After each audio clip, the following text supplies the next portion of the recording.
Muy buenas noches, estimados participantes. Nuevamente les damos nuestra cordial bienvenida a nuestra institución ANDAP. El día de hoy vamos a desarrollar el curso de intervención del trabajador social en la protección infantil. El mismo que estará a cargo por nuestra ponente, la magíster Joyce Leilaura Núñez Gómez. Me permiten también brindarles un poco una pequeña reseña de su hoja de vida.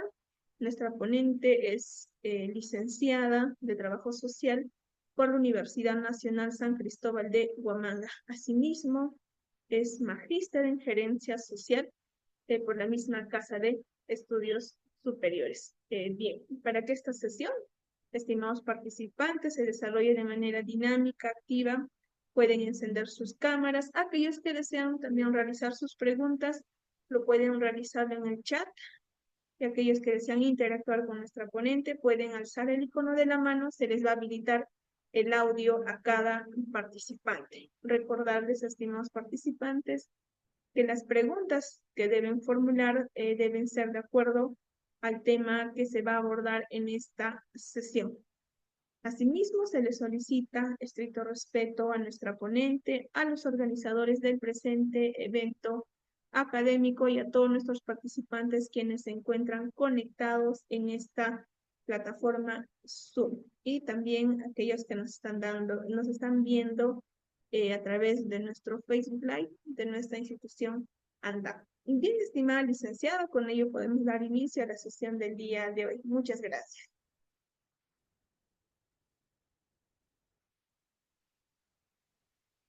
Muy bien, gracias. A ver, voy a empezar a compartir la pantalla. Un minuto, por favor.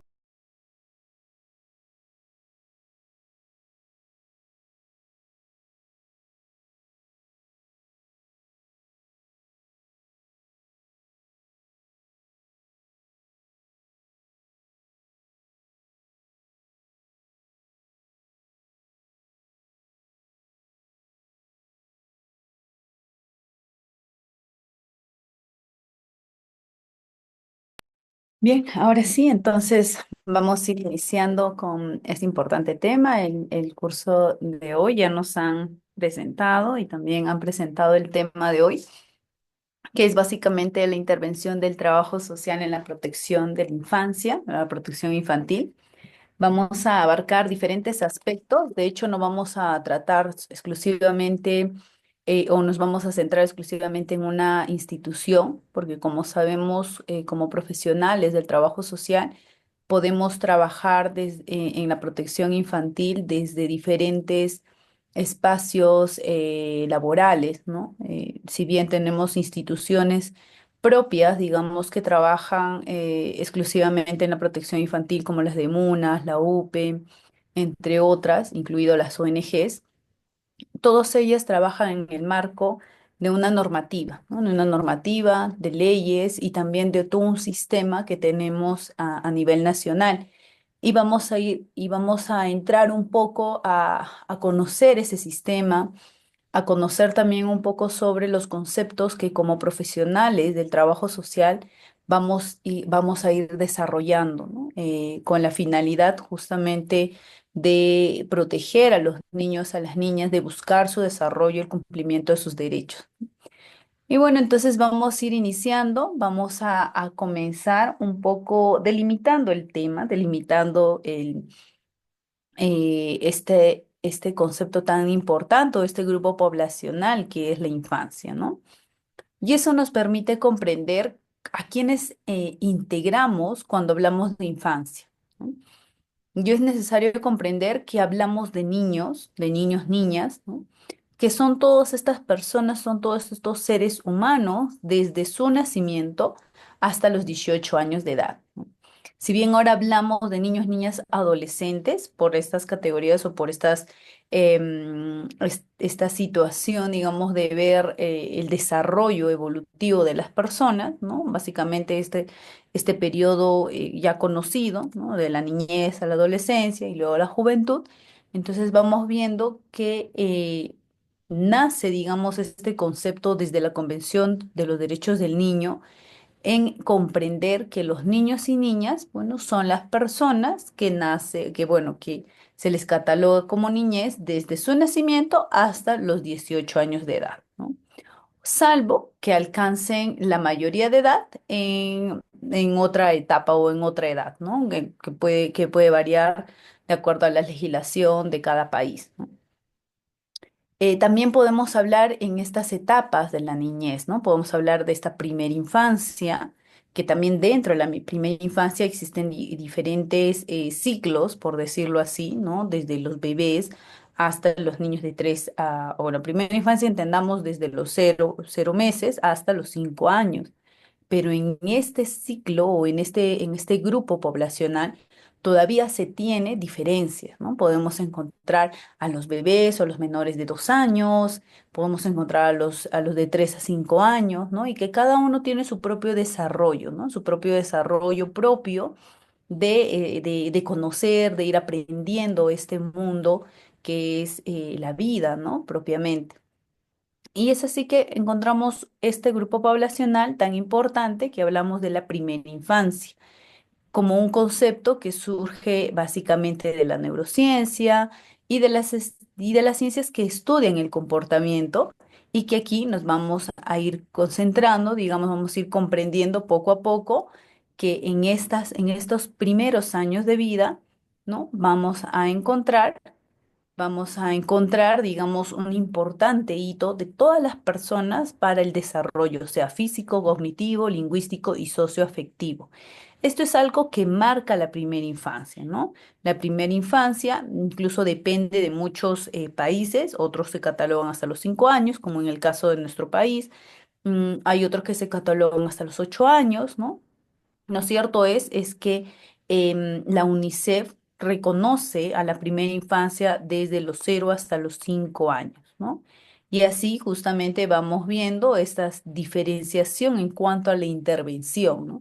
No es lo mismo intervenir o trabajar con adolescentes que siguen siendo menores de edad a trabajar con niños de 8, de 7 años o trabajar con niños de 3 o de 2 años, ¿no? Entonces, estas diferencias van a ir mostrándose de acuerdo a al ciclo, digamos, de vida que tienen los niños y niñas, ¿no? Entonces, aquí vamos a ir viendo que también podemos encontrar a esta otra definición de adolescentes, de jóvenes, ¿no? Que vamos a ir encontrando de acuerdo a cada definición, digamos, que podamos encontrar en estos organismos internacionales que tenemos, ¿no? En algunos organismos, como o las Naciones Unidas, se cataloga a la adolescencia desde los 10 hasta los 19 años y a jóvenes desde los 15 a 24 años, ¿no? Entonces, cuando hablamos de jóvenes, por ejemplo, todavía encontramos a menores de edad, pero también encontramos a mayores de edad, ¿no? Entonces, vamos viendo estas diferencias. No nos vamos a centrar mucho en estas definiciones de edad, porque todos finalmente son parte de este grupo vulnerable, básicamente por la dependencia en cuanto a la edad, ya que dependen económicamente, socialmente, emocionalmente, siempre de una persona adulta, ¿no? Ya sean sus cuidadores, mamá, papá, los progenitores, pero van a ir dependiendo por la misma edad que tienen, ¿no? Entonces vamos a ir comprendiendo eso en estos aspectos. Algo importante que tenemos que comprender cuando hablamos de trabajar con la niñez, de saber cómo el trabajo social interviene en la protección, es comprender que al trabajar, digamos, con menores de edad, no es trabajar solo con los menores de edad, es trabajar con las personas que rodean a este menor de edad, ¿no? Sea la familia, sea la comunidad, sea el ámbito educativo, ¿no? Vamos a ir encontrando que es todo un sistema. Y los principales en cuanto a la protección, quienes tienen que garantizar la protección básicamente en realidad son sus progenitores o son sus cuidadores principales, ¿no? Y ellos, ¿cómo se garantiza, digamos, esta protección? no tiene que ver mucho o bueno, no determina exclusivamente el tema económico, ¿no? Por muchos años se creía que, por ejemplo, la situación de precariedad o de pobreza era una causante de riesgo de desprotección o de desprotección propiamente. Sin embargo, ahora vamos viendo que no necesariamente es determinante, ¿no? Sino que tiene que ver con competencias que tienen que desarrollar los cuidadores para garantizar la protección de los niños, niñas y adolescentes. ¿Y cuáles son estas competencias, no? Y que es importante conocerlas porque cuando intervenimos con niños o trabajamos, digamos, directamente con niños en situación de vulnerabilidad, es necesario trabajar con la familia. Y al trabajar con la familia vamos a ir fortaleciendo ciertas competencias parentales, ¿no? Y aquí vamos a ir viendo entonces estos aspectos. ¿A qué nos referimos con capacidades parentales o competencias parentales de crianza y de cuidado, ¿no? Si bien, como solemos decir, digamos, en muchos talleres, ¿no? Pues casi nadie, ¿no? Muy poca la población que tenemos que se ha preparado para ser papá o para ser mamá, ¿no? En realidad, en las zonas y sobre todo en las zonas más vulnerables, encontramos situaciones en las que no se encuentran preparados o tal vez embarazos a muy temprana edad, ¿no?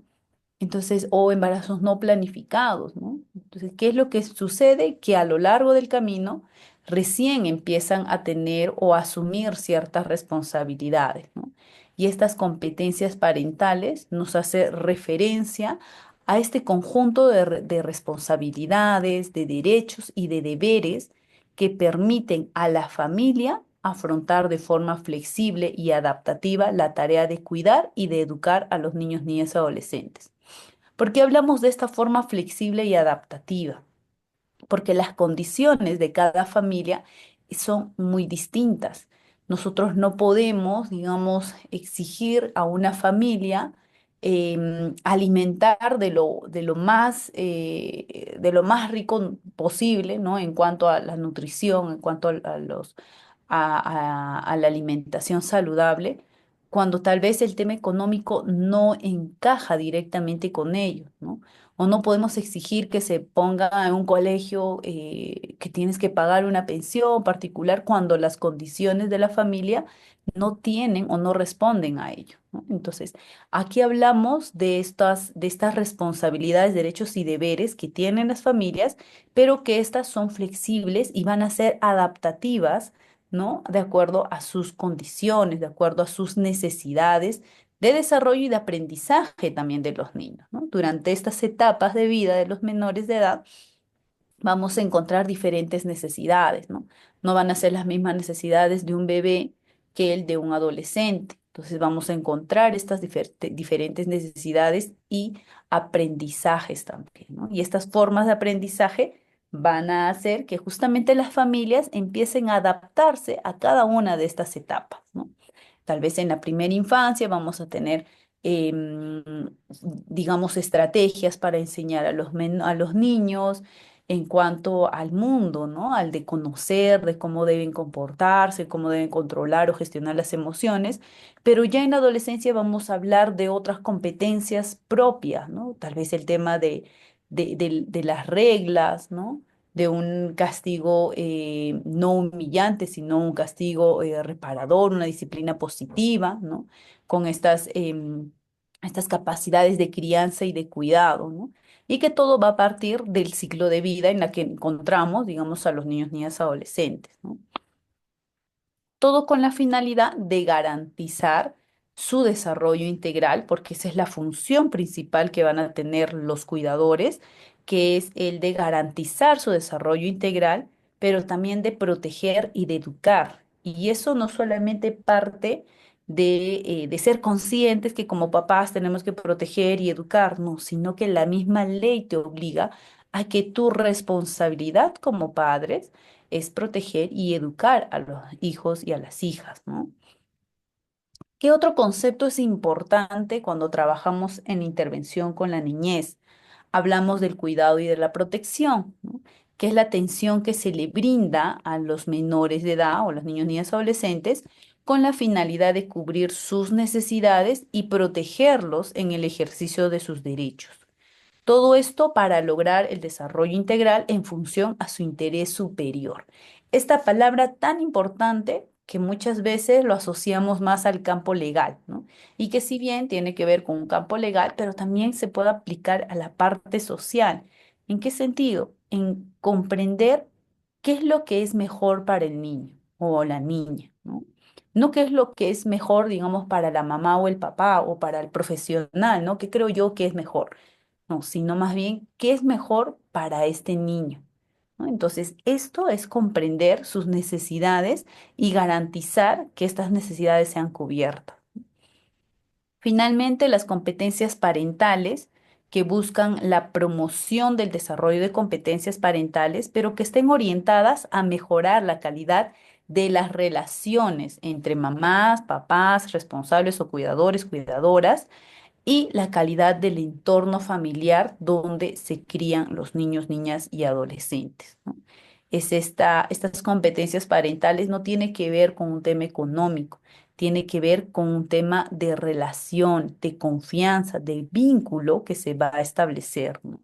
Y es así que vamos viendo cómo podemos trabajar en el tema de las competencias parentales, que es importante. Recordemos que una de las funciones o del rol que tiene el trabajo o la trabajadora social frente a la infancia es el tema preventivo, ¿no? Y para trabajar en el tema preventivo es mejorar las competencias parentales de los cuidadores y cuidadoras, ¿no? Y cuando hablamos de competencias parentales, entonces hablamos de diferentes tipos, ¿no? Hay diferentes tipos que si bien no son desvinculantes, ¿no? Sino más bien existen, digamos, estilos, digamos, de competencias parentales para cada determinada situación y también para cada determinada etapa, ¿no? Por ejemplo, cuando hablamos de competencias parentales vinculantes, hacemos alusión a estos conocimientos, habilidades y prácticas cotidianas que están dirigidas a promover un estilo de apego seguro y un adecuado desarrollo socioemocional en los niños y niñas, ¿no? Algo más vinculante, generar este apego seguro, ¿no? Buscar que se puedan desarrollar socioemocionalmente, ¿no?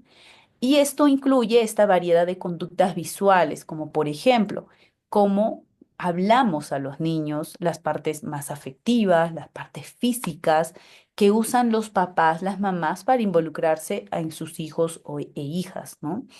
Eh, en las acciones diarias, ¿no? En estos intercambios personales, ¿no? ¿Cómo podríamos ver? Cuando hablamos de competencias parentales más vinculantes, nos hacemos referencia entonces a un desarrollo más socioemocional. Y esto incluye, por ejemplo, cómo mostramos nuestro cariño a los niños, ¿no? Cómo es que los padres pueden mostrar. Y es que en la práctica me ha tocado también atender a muchos padres que mencionan, yo no le doy cariño, yo no le doy un abrazo, no le doy un beso porque a mí tampoco me lo daba, pero los menores, los niños, tienen necesidades físicas, ¿no? Y estas formas de lograr un apego seguro y un adecuado desarrollo socioemocional implica también que haya estos intercambios interpersonales también a través de diferentes afectos, digamos, verbales, afectivos y físicos, ¿no? Como los besos, las caricias para consolarlos, las sonrisas, la vocalización, el contacto lúdico, el contacto cara a cara, ¿no? Es necesario, por ejemplo, en cada una de las etapas ver la apertura, la escucha y la cercanía emocional positiva, ¿no? Esto podemos ir fomentando en los padres, en las madres, cuando hablamos de competencias parentales vinculantes. Y a muchos padres y madres les cuesta realizar eso, ¿no? Otra de las competencias parentales que trabajamos es en las competencias formativas, ¿no? Que tiene que ver ya con el hecho de favorecer el desarrollo, el aprendizaje y la socialización de los niños y niñas. Es decir, sus componentes van a ser o van a responder primero a la estimulación del aprendizaje, a la orientación, al consejo en diversos momentos de su ciclo vital, ¿no? De su ciclo de vida, y en la definición de normas y hábitos mediante una disciplina positiva que esté basada en el buen trato y en la socialización y preparación para vivir en familia. Es algo más formativo. ¿Dónde podríamos ir aplicando? ¿En qué etapa de vida o en qué ciclo de vida podríamos ir aplicando esto? Cuando van pasando a la adolescencia, en esta etapa de la pubertad, en esta etapa de empezar, incluso desde más pequeños, empezar a brindarles, ¿no? Estas normas, estos hábitos, mediante disciplina positiva, ¿no? No se trata de castigar físicamente o de hacer castigos humillantes, sino más bien de brindar normas y hábitos a través de estrategias que justamente respeten y garanticen sus derechos, ¿no? Pero que también comprendan que existen normas y hábitos, ¿no? Para no caer también luego en conductas de riesgo, ¿no? Como lo vemos también en la actualidad. Otro de los tipos de competencias que tenemos son las competencias parentales de cuidado y de protección. Esto es importante porque tiene que ver con el cómo es que las familias, ¿no? Cómo es que las familias van a garantizar o van a estar, digamos, asociadas al resguardo de las necesidades de los niños, niñas, adolescentes. Estas necesidades que les va a permitir su desarrollo humano, les va a garantizar sus derechos y van a favorecer su integridad física, emocional y sexual, ¿no? Como por ejemplo, ¿qué acciones podríamos ver acá? ¿Qué aspectos podríamos ver? La provisión de cuidados cotidianos, ¿no? Que permiten la satisfacción de las necesidades básicas. Ejemplo, el tema de la alimentación, el tema de la higiene, ¿no? El logro también de garantías de seguridad física, emocional y psicosexual. Por ejemplo, no caer en la negligencia, en el maltrato o en el abuso sexual, ¿no? Tiene que ver con cuidado y protección, comprender estas necesidades que tienen los niños y garantizar el cumplimiento de sus derechos. Esto es importante porque cuando hablamos de riesgo o hablamos del tema de desprotección, hablamos básicamente, si bien podemos ver que se afectan muchas de estas competencias parentales que se deberían cumplir, uno de los principales también son estas competencias de cuidado y de protección. Los cuidadores principales no cumplen con esta competencia, no han desarrollado esta competencia parental y por eso es que los menores caen en situaciones de riesgo o en situaciones de desprotección propiamente. Finalmente, también tenemos las competencias parentales, reflexivas y de autocuidado.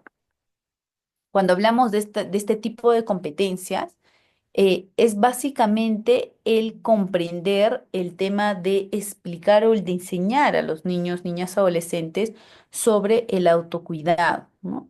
Tiene que ver con cómo fomentamos en los menores o en los niños estas actitudes y estas prácticas que favorezcan a una apropiada salud física y mental. Esto es necesario para disponer de las energías y de los recursos que permitan un desarrollo adecuado de la paternalidad, ¿no? Si bien hablamos de... Un momentito, voy a poner en silencio el celular ahora sí. Si bien hablamos de la responsabilidad que tienen los padres de cumplir con las necesidades, de garantizar el ejercicio de sus derechos de los niños, niñas y adolescentes, también parte de esa responsabilidad es que les enseñen o transmitan que los menores también tienen que ser parte de su autocuidado, tienen que desarrollar estas competencias para el autocuidado, para cuidarse físicamente y mentalmente, ¿no? Déjenme por favor un minutito, voy a responder una llamada urgente.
Bien, muchas gracias, ¿no? Bueno, entonces vamos a continuar.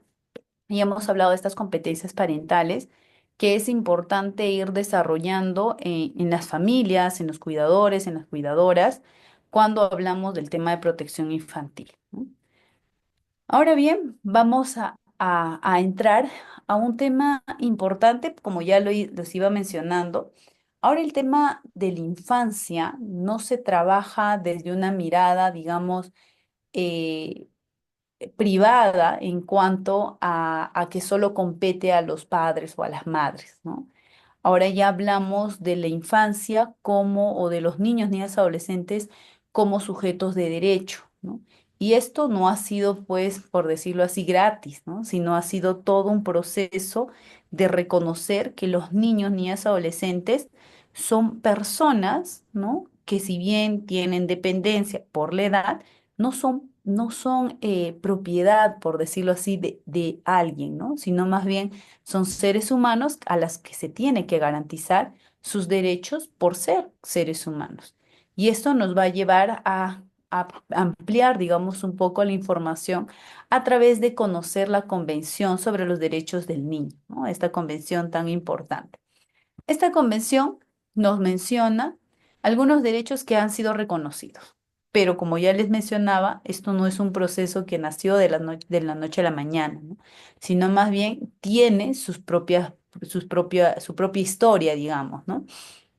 Desde el 79, desde 1979, y si hablamos en términos legales o jurídicos, realmente la Convención sobre los Derechos del Niño es una ley o es un marco internacional bastante nuevo, ¿no? En comparación tal vez con otras leyes internacionales que tenemos, ¿no? Y por eso es que es necesario seguir conmemorando, seguir comprendiendo la importancia y seguir también garantizando el cumplimiento de ello. ¿Cómo nace esta idea? Bueno, en 1979 nace una idea de crear una convención, ¿no? Una especie de tratado en la que todos los países puedan sumarse a estos lineamientos, digamos, que puedan nacer en esta convención. ¿Por qué? Porque antes los niños, niñas y adolescentes que estaban en situación de pobreza, ¿no? Es decir, los niños que provenían de padres pobres, ¿no? O en situación de precariedad, o los niños y niñas que venían o que estaban sin padres, ¿no? No tenían el cuidado de sus padres, ya sea por X motivos, ¿no? Y venían, digamos, de estas condiciones de pobreza, eran considerados como sujetos peligrosos, ¿no? Aparte de estar en una situación de pobreza, ellos eran considerados como personas que iban a hacer, digamos, daño a otras, ¿no? Los famosos pirañitas, ¿no? Eran considerados así, como sujetos peligrosos y que se debía atender, sí, pero solamente algunos derechos básicos, ¿no? Derechos como el de la salud y la educación, pero no otros derechos como, por ejemplo, el derecho a la participación. Ya para el 89, casi 10 años después, las Naciones Unidas aprueba esta convención, ¿no? Aprueba la convención y menciona que todos los niños, niñas y adolescentes van a ser reconocidos como sujetos de derecho y van a disfrutar de todos sus derechos, sobre todo el de la participación. Algo importante que se resalta en esta convención es el derecho a la participación, ¿no? Y este derecho a la participación es el de involucrarse en los asuntos que también les compete a ellos, ¿no? Yo cuando realizo, por ejemplo, talleres con niños, les pongo la, el ejemplo, ¿no? A ver, yo, por mí, bueno, desde mi mirada, para mí ustedes deberían levantarse, no sé, 4 de la mañana, les digo. Y todos dicen, no, que no, que no. Entonces, es parte como les comentaba al inicio, ¿no? El tema del interés superior. No lo que me conviene a mí o lo que yo creo que está bien, ¿no? Sino más bien lo que es bueno para ellos, ¿no? Y eso implica también escucharlos, implica también que tengan este espacio de participación, ¿no? Para 1990, el Perú aprueba la convención, ¿no? Ya el Perú, nuestro país, se suma a esta convención y el Estado peruano tiene esta responsabilidad de garantizar todos los derechos para todos los niños, niñas y adolescentes. Y tiene la responsabilidad de escucharlos en forma en la toma de decisiones que van a ir asumiendo, ¿no? Ya para el 2024, esta convención, ¿no? El año pasado cumplió 35 años de existencia, ¿no? Y existen todavía lastimosamente algunos derechos que siguen sin ser disfrutados por los niños, niñas, adolescentes, ¿no? Y bueno, esto implica también seguir trabajando con los mismos niños, niñas, adolescentes también para que puedan comprender que tienen un derecho que es la participación, ¿no? A ser escuchados y que también se les tome en cuenta en la toma de decisiones. Esto un poco sobre la historia de la Convención sobre los Derechos del Niño. ¿Qué nos menciona, pero esta convención, ¿no? Esta convención básicamente se aprueba como un tratado internacional que reconoce los derechos humanos de los niños, niñas, adolescentes y son entendidos estos niños, niñas, adolescentes como toda persona menor de 18 años. Y se establece en el derecho internacional que los estados partes, es decir, todos los países que fueron parte de esta convención, tienen la obligación de asegurar que todos los niños, niñas, adolescentes, sin distinción de ningún tipo, se beneficien de medidas especiales de protección y de apoyo. ¿Por qué? Por la misma dependencia y situación de vulnerabilidad en la que se encuentran. Entonces, ya en esta convención se habla de medidas especiales de protección y de apoyo. Y básicamente, en esta convención también se garantiza que los niños, niñas, adolescentes tengan acceso a servicios como educación y salud que desarrollen su personalidad, las capacidades y los talentos hasta el máximo de su potencial, ¿no? Crezcan en un ambiente cariñoso y comprensivo y sean informados y participen de manera activa y accesible a sus capacidades para el ejercicio de sus derechos. Esto es lo que menciona esta convención sobre los derechos del niño, niña y adolescente, ¿no? Entonces, la convención se vuelve un instrumento internacional jurídicamente vinculante, tiene 54 artículos y es el primer tratado que incluye toda una gama de derechos humanos, ¿no? Cuando hablamos de niños, niñas, adolescentes, a veces creemos o se nos viene a la mente algunos derechos básicos, ¿no? Como la educación, salud, que si bien son básicos, importantes, pero recordemos que los derechos humanos tienen diferentes generaciones, ¿no? Van naciendo de acuerdo al contexto, por ejemplo, ¿no?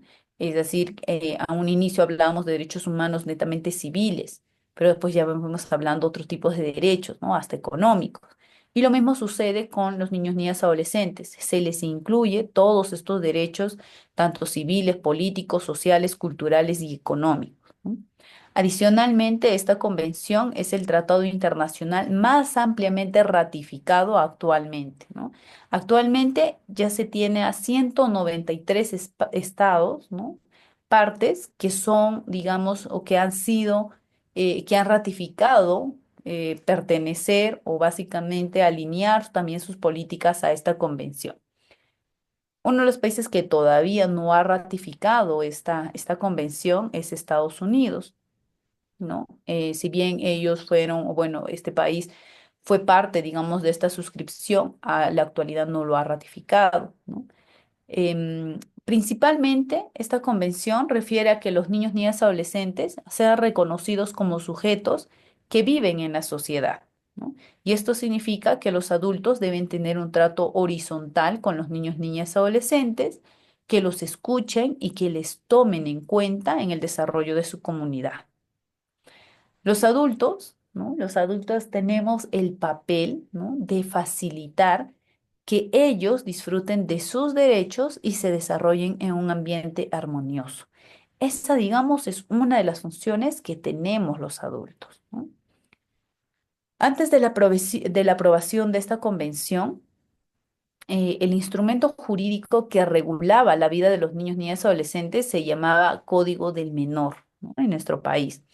Y este instrumento se consideraba a los niños, niñas, adolescentes como objetos de atención, no como sujetos, ¿no? De derechos. Aprobado ya esta convención, se mira a los niños, niñas, adolescentes como sujetos de derechos y como ciudadanos, que si bien no tienen, digamos, una mayoría de edad como para ejercer sus derechos cívicos, pero sí al ser considerados sujetos de derecho ya son considerados como ciudadanos, ¿no? Los niños, niñas y adolescentes son sujetos de derecho y no solo están en proceso de desarrollo o son esponjas que absorben todo lo que se les dice, ¿no? Como lo que siempre se tenía o se manejaba, ¿no? Sino que también ahora podemos escucharlos, ¿no? Ellos construyen aprendizajes y expresan sus emociones a través de diferentes emociones, ¿no? A través de palabras, mediante opiniones, a través de llantos, de risas, ¿no? Es más, cuando se realiza, por ejemplo, encuentros de niños, niñas, adolescentes, se les pide, digamos, que ellos también, digamos, den la opinión de cómo les gustaría un congreso de niños, ¿no? O cómo les gustaría un evento para poder escuchar sus voces, para poder escuchar sus opiniones, ¿no? Y tienen metodologías bien curiosas, ¿no? Piden cosas propias de su edad, ¿no? Propias de su edad como un espacio abierto, un espacio donde puedan jugar, un espacio donde puedan em, realizar actividades más físicas, ¿no? O actividades más lúdicas, ¿no? Entonces vamos viendo que la intervención con los niños, niñas, adolescentes implica también escucharlos, implica saber qué es lo que necesitan, ¿no? Porque recordemos que ahora ya no solo, digamos, ellos escuchan, sino también opinan, ¿no? Sí tiene que ver con un tema de edades, ¿no? Pero sí es necesario reconocer, digamos, que los niños, niñas, adolescentes ya tienen que ser escuchados, ¿no? Ellos también aprenden y tienen sus propias opiniones de los problemas que les afectan, ¿no? Y bien, entonces esta convención, ya hemos hablado, digamos, que se vuelve un marco jurídico internacional importante, pero tiene principios, ¿no? Es decir, estos acuerdos en los que todos confían y que se tiene que cumplir para no dañar la dignidad de las personas, ¿no? Estos principios van a guiar, van a ser como un camino, como una ruta, y por lo tanto las autoridades, los educadores, los padres de familia y todos los que van a estar vinculados a los niños, niñas, adolescentes, tienen que cumplir los principios inscritos en esta convención. ¿Incluyendo quién? Los profesionales del trabajo social, ¿no? Entonces nosotros como profesionales tenemos que cumplir estos principios que dice la convención. ¿Cuáles son estos principios? Se habla del principio de la supervivencia y desarrollo, que nos menciona que los niños, niñas tienen derecho a la vida, ¿no? Si bien hemos escuchado muchas veces que los niños tienen derecho a la vida, ¿no? Esto significa que todos los integrantes de la comunidad y en mayor responsabilidad del Estado, por ser el garante de los derechos, ¿no? Tiene que garantizar en la máxima medida de lo posible impedir la muerte de un niño. Eso es lo que implica el derecho a la vida, ¿no? E impedir la muerte de un niño. Eso implica, por ejemplo, una salud de calidad, ¿no? Una alimentación de calidad, nutrición, ¿no? Eso implica el tema de garantizar en la medida que se impida la muerte de un niño, ¿no? Entonces, los derechos básicos que goza, digamos, un niño para que viva son el derecho a la alimentación, el derecho a los servicios básicos para vivir, un ambiente sano, entre otros. Entonces, eso es, digamos, uno de los principales principios, que es el principio de la supervivencia y desarrollo, ¿no? Un principal principio que tiene esta convención. Otro de los principios es el principio del interés superior del niño, ¿no? Que lo hemos estado hablando a grandes rasgos en las primeras diapositivas. ¿Qué nos menciona el principio del interés superior del niño? Que en todas las medidas concernientes a los niños, que tomen, digamos, tanto las instituciones públicas o privadas de bienestar social, ya sean los tribunales, las autoridades administrativas, los órganos legislativos, entre otros, ¿no? Hay una consideración primordial al que se atenderá, que será el interés superior del niño. Es decir, se considera que el principio busca el mejor interés del niño, ¿no? Y es deber de la autoridad pública o privada, no solo de ellos, de los profesionales, de la familia, de las entidades educativas, de salud, las políticas, que en las acciones o en los fallos o en las decisiones que tomen, busquen lo mejor para los niños, niñas, adolescentes, hasta donde sea posible, ¿no? Siempre pensando en ellos. Entonces, el objetivo del principio es proteger de manera igualitaria los derechos de los niños, niñas en todas las situaciones sociales que puedan afectarlos drásticamente. No solamente en estas situaciones sociales, sino también en situaciones como, por ejemplo, en la escuela, en las familias, en las comunidades, entre otros, ¿no? Entonces, es siempre priorizando qué es lo mejor para el niño, ¿no? ¿Qué es lo mejor para él? Otro de los principios es el principio de la no discriminación. El principio de la no discriminación no solamente, por ejemplo, abarca a la convención, sino también a muchas leyes, ¿no? A muchas leyes, a muchas, digamos, derecho, al derecho máximo que tenemos, ¿no? Y que tiene que ver con la no discriminación, ¿no? Y todos los derechos mencionados en esta convención corresponden a todos los niños, niñas, sin distinción de diferentes características o factores, sin distinción de raza, de edad, de religión, de situación social, de situación económica, de procedencia, etcétera, ¿no? Nadie puede estar excluido de gozar y de ejercer sus derechos. Y si esto pasara, ¿no? Si es que esto pasara, se tiene que comprender que se está atentando a la dignidad de los niños, niñas y adolescentes, ¿no? Estamos atentando a su dignidad. Y por otro lado, también este principio menciona que las infancias de alguna parte del país tienen mayores necesidades de protección, ¿no? Por ejemplo, los países en los que encontramos mayores índices de precariedad o de pobreza, ¿no? Necesitan mayores esfuerzos de protección, a diferencia de otros, ¿no? Y esto es el de comprender, ¿no? El de comprender estas necesidades, ¿no? La tarea del Estado es que ningún niño o niña quede ausente del goce de sus derechos. Y para esto es necesario contar con diagnósticos, ¿no? Es decir, conocer de forma detallada cómo se encuentran las infancias en un sector del país. ¿Cómo es que hacemos estos estudios? Bueno, como profesionales sabemos que podemos tener las líneas de base, las encuestas, los indicadores sociales, ¿no? Así como detectar también quiénes son los principales agentes de discriminación para que sean sancionados. Por ejemplo, las necesidades de los niños y niñas de Huancavelica van a ser diferentes a las necesidades que viven o de los niños y niñas que viven en otras zonas, ¿no? Que tienen mayor atención por parte del Estado, ¿no? Entonces, estas necesidades van a ser diferentes a niños de los niños, niñas, adolescentes por las zonas donde se vive, ¿no?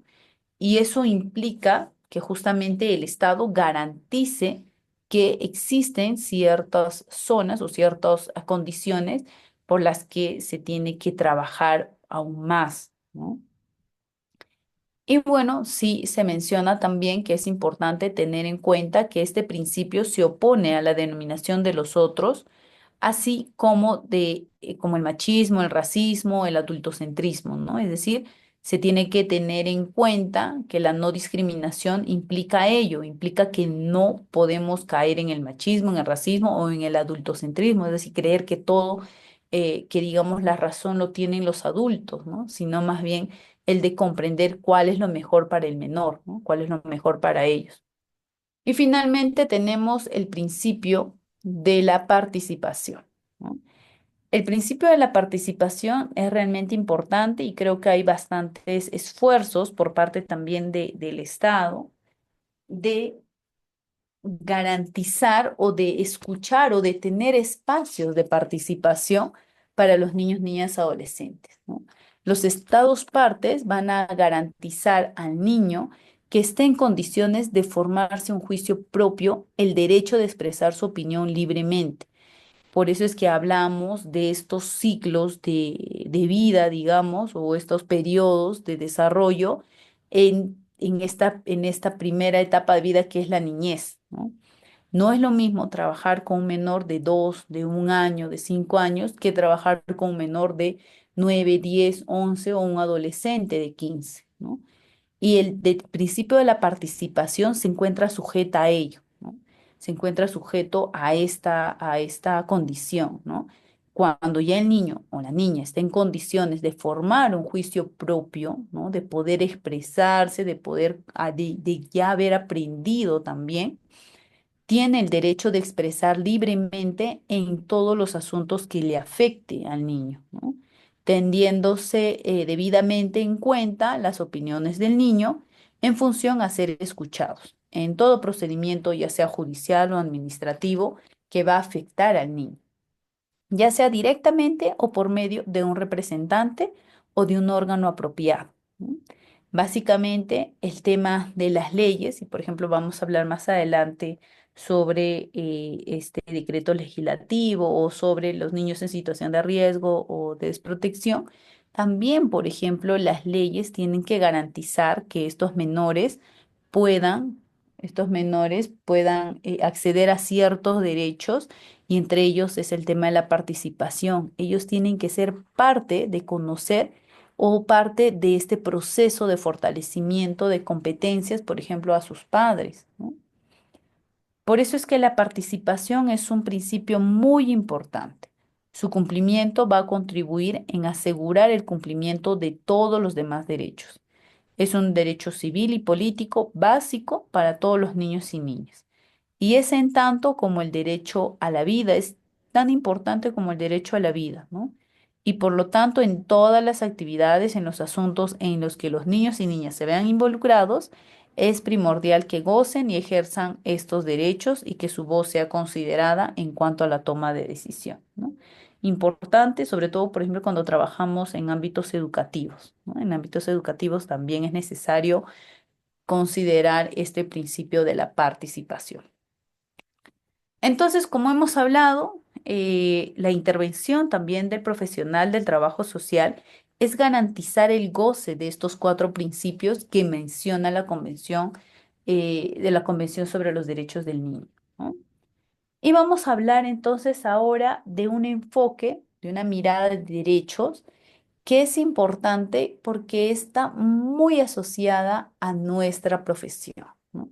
Recordemos que uno de los enfoques principales que utiliza el trabajo social es el enfoque de derechos humanos, que responde no solamente al trabajo con la infancia, sino al trabajo con cualquier sector, ¿no? Nuestra profesión se caracteriza por trabajar con las familias o con las personas o con la población que está en mayor situación de vulnerabilidad.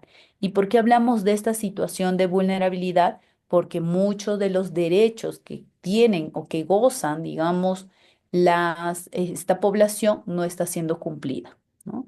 Es así que hablamos de situación de vulnerabilidad porque tienen escasos recursos económicos. Es parte, digamos, del cumplimiento de sus derechos.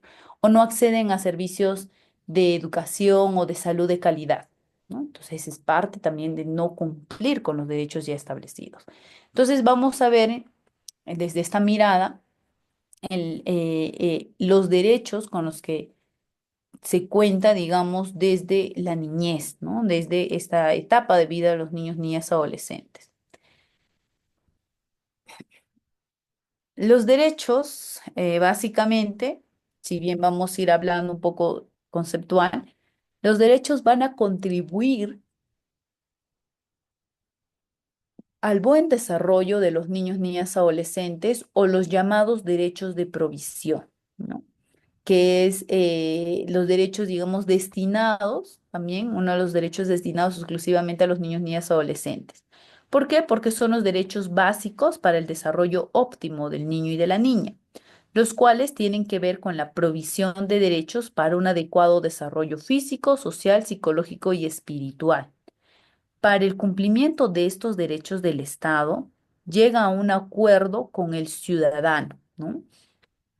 eh, ¿Cuáles son estos derechos? ¿Cuáles son estos derechos básicos, estos derechos de provisión, ¿no? Derechos básicamente que van a permitir el desarrollo físico, emocional y psicológico de los niños, niñas, adolescentes. El primero es el derecho a un nombre y una nacionalidad o una identidad, parte, digamos, del desarrollo de los demás derechos, como por ejemplo el de acceder a la educación, acceder a la alimentación, ¿no? acceder a programas sociales, acceder a la salud, parte de tener una identidad, ¿no? Una nacionalidad, de ser reconocidos como parte de una nación y que puedan gozar de todos los beneficios que tiene esa nación, ¿no?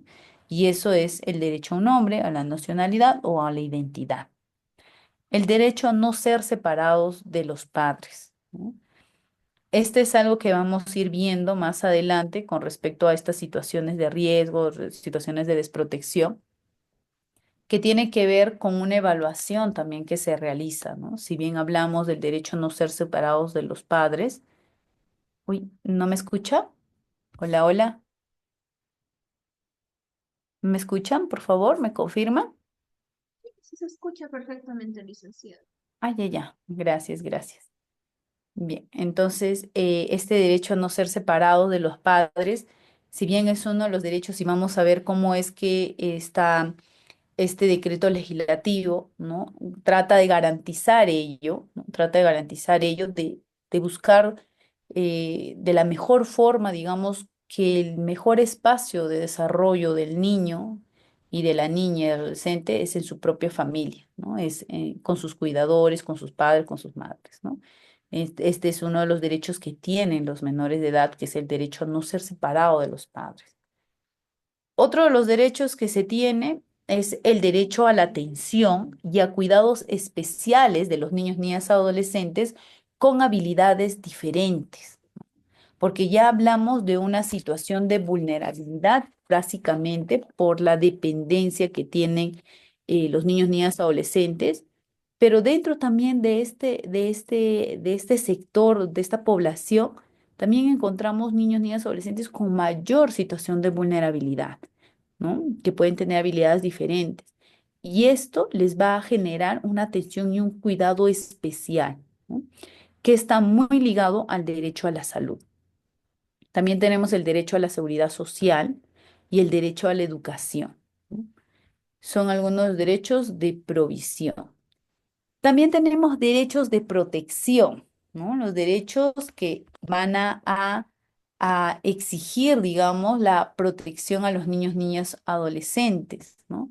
¿Cuáles son estos derechos? Estos derechos tienen el propósito de protegerlos de situaciones de violencia, de tratos negligentes, de tratos crueles, degradantes y de delitos explícitos que tienen que ver con algunos delitos, bueno, son catalogados ya como delitos, ¿no? Como por ejemplo el secuestro, la explotación económica, la explotación sexual, el reclutamiento armado, el tráfico de drogas, ¿no? La trata de niños, ¿no? Todos estos son, digamos, delitos a los que se tiene que proteger a los niños, niñas y adolescentes, ¿no? Se tienen que proteger frente a estos delitos.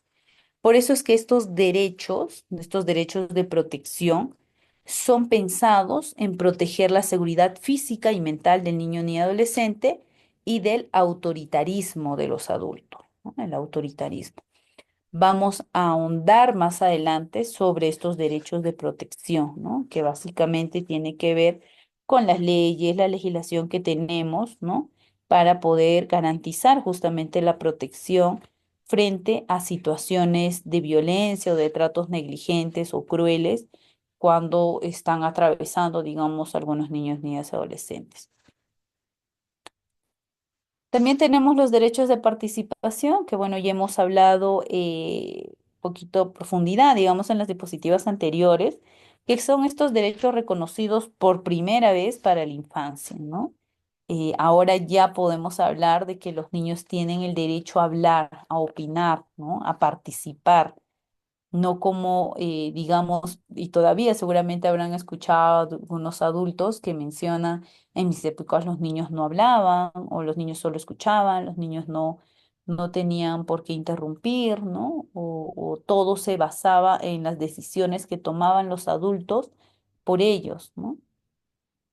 Y estos niños, bueno, ahora la participación reconoce en los instrumentos jurídicos, en los códigos, a los niños y niñas como sujetos que opinan y que tienen identidad, y el Estado es el garante del ejercicio y de goce de expresar, de pensar y de participar individual y colectivamente en cuestiones que van a afectar su vida y el de su comunidad, ¿no? Ese es algo importante que tenemos que velar, digamos, con respecto a los niños, niñas, adolescentes, ¿no? Sobre todo como profesionales, cuando trabajamos con niños, es importante escuchar lo que ellos opinan, ¿no? Es importante escuchar la propia perspectiva y realmente es bien interesante, digamos, las cosas que salen, ¿no? Las cosas que salen a través de la participación de ellos, ¿no? Frente a una determinada temática o frente a un determinado problema que están viviendo. Entonces, nuestro país, ya como hemos hablado, ¿no? Sobre esta Convención de los Derechos del Niño, nuestro país también es parte, ¿no? En 1990, el Perú se adhiere a la Convención sobre los Derechos del Niño. Y esto significó profundos cambios en la legislación, no solo en la legislación, sino también en las políticas públicas, en los proyectos, porque se empieza a reconocer a los niños, niñas, adolescentes como sujetos de derecho que van a instalar se va a instalar, digamos, la propuesta de la protección integral, ¿no? De esta protección. Esta protección integral, ¿no? Va a garantizar, digamos, que todos los derechos de los niños, niñas, adolescentes sean cumplidos. Y se empieza a ver, digamos, estas modificaciones, estos cambios en los diferentes, en diferente legislación, digamos, que tenemos en nuestro país. Algunas de ellas, vamos a verlo, ¿no? Estos cambios que se realizan, por ejemplo, se encuentra la modificación del Código del Menor, ¿no? Este Código del Menor que justo hablábamos en la diapositiva anterior, que era el primer, digamos, este primer marco legal que teníamos a nivel nacional, que se miraba, digamos, se tenía esta mirada de los niños, niñas, adolescentes como sujetos de atención, ¿no? Cuando se empieza o cuando se trabaja o se adhiere a la Convención de los Derechos sobre los Derechos del Niño, este código se modifica, ¿no? Se modifica. Y se trabaja ya en los artículos del Código Penal y se adiciona artículos referidos a los delitos de la pornografía infantil, ¿no? Posteriormente, en el 2004 al 2008, se emiten leyes para incorporar ciertos delitos de explotación sexual o trata de personas en la legislación nacional, ¿no? Entonces vamos viendo cómo este código, por ejemplo, ahora ya hablamos del Código del Niño y Adolescente, que nace en el 2000, ¿no? Y ya este código se convierte en uno de los principales, o bueno, la principal legislación que tenemos a nivel nacional.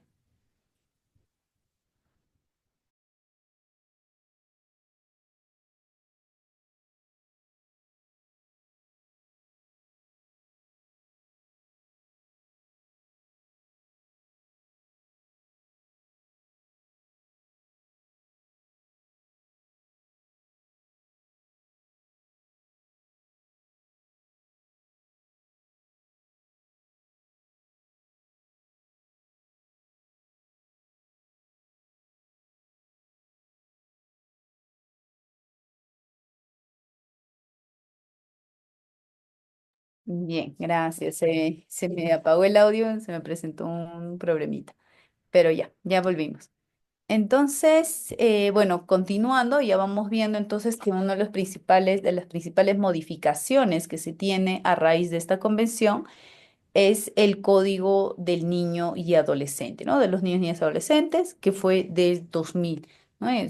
Digamos, se modifica en agosto del 2000. ¿Qué más podemos encontrar en nuestro país? En nuestro país, a raíz de esta convención, ¿no? Se crean planes nacionales en favor de atender los derechos de los niños, niñas y adolescentes.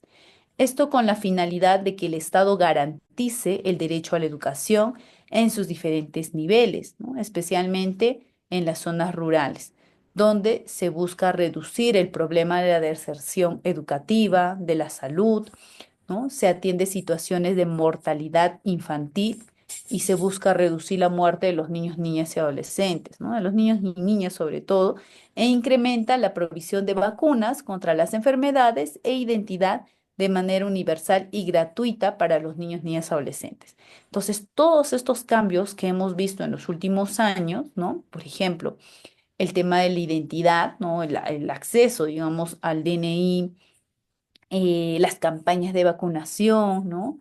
El tema de la gratuidad de la educación. Todo esto nace desde la ratificación, digamos, de esta convención, ¿no? El Estado empieza a tener, digamos, diferentes acciones que puedan garantizar este cierre de brechas, ¿no? Que tiene que garantizar el derecho a los niños, niñas, adolescentes. ¿Cómo se realizan esto? A través de planes de acción, ¿no? Y en nuestro país hemos tenido varios planes de acción por la infancia, ¿no? Desde el 92, que fue el primer plan, hasta el 95, después tuvimos del 96 al 2000, del 2002 al 2010, del 2012 al 2021 y del 2022 al 2030, que es el actual plan de acción que tenemos en la actualidad, con el que trabajamos, digamos, desde los diferentes instituciones o diferentes espacios, ¿no? Entonces, en nuestro país, cada 5 años se presentan informes periódicos a este comité sobre los derechos del niño, ¿no? Para poder medir, ¿no? Medir cómo es que los estados están cumpliendo con ello, ¿no? Cómo es que están aplicando estos principios, estos derechos para los niños, niñas, adolescentes. Y esto se realiza en el marco del llamado que nace convención, ¿no? En esta convención, en uno de los artículos, justamente menciona que los estados deben informar 2 años después de su adhesión a la convención y luego cada 5 años. Estos informes deben indicar las circunstancias, las dificultades y si las hubiere, claro está, que afecten el grado de cumplimiento de las obligaciones derivadas de este tratado, ¿no? Entonces es algo importante que lanza este tratado, que no solamente se queda en que, bueno, se ratificó, se firmó, ¿no? Sino más bien que los estados tienen esa obligación de informar cómo han ido implementando esta convención, cómo han ido garantizando los derechos de los niños, niñas, adolescentes, ¿no? A partir del 2010 se realizan acciones desde la sociedad civil para que el Estado garantice el derecho a la participación en los espacios públicos, ¿no? Por eso es que se realizan procesos de presupuesto participativo local en varios distritos y en municipalidades. Y en el 2009, ¿no? Se crea a nivel nacional el Consejo Consultivo del Niño, Niña y Adolescente, ¿no? Los más famosos CONAS, ¿no? Estos CONAS, que son a nivel de distritos y a nivel de municipalidades, ¿no? Se vuelve un espacio de escucha para oír, digamos, o escuchar las opiniones de los niños, niñas, adolescentes con respecto a temas que les interese a ellos mismos, ¿no? Y se crea también así las defensorías, ¿no? Las más conocidas de MUNAS, ¿no? Las defensorías de los niños, niñas, adolescentes con la finalidad de vigilar, de defender y de hacer cumplir los derechos de los niños, niñas, adolescentes. Todos estos cambios, todas estas acciones que estamos viendo, entonces es a raíz de esta convención y por eso es que es necesario conocerlo.